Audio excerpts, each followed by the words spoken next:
The Maniac Latin Disciples began in 1966 as a brotherhood of Puerto Rican teens defending their block in East Humboldt Park. But what started with shovels and school fights would evolve into one of Chicago's deadliest street gangs.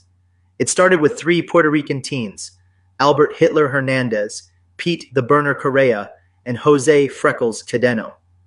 Inspired by black disciples at Wells High School, they didn't join the Latin Kings. Instead, they forged a new path, founding the Latin Disciples right at Rockwell and Potomac. By 1967, they were shoveling snow for neighbors and making headlines.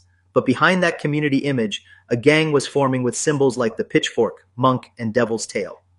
On January 18, 1972, Albert Hernandez was stabbed to death by Latin Kings while defending a fellow disciple. He died before turning 18. That murder unleashed a storm. Revenge was swift. The Latin Disciples struck back. A full-scale war with the Kings ignited. Hernandez was posthumously dubbed King Hitler, a title that sparked myths, and a legacy that would haunt the streets. In 1973, Pete Correa shouted in court, "I'm a maniac." That moment birthed the Maniac title. Now, members rose through the ranks, Pee-wee, young disciple, future disciple, until they earned the name Maniac Latin Disciple. In the late 70s and early 80s, they built an empire. Led by Cedeno, known as Prince Freckles, they controlled Rockwell and Potomac. Cocaine, heroin, money, power. It all flowed through one sacred corner, the Twilight Zone.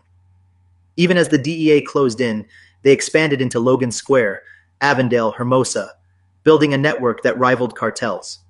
But alliances turned deadly.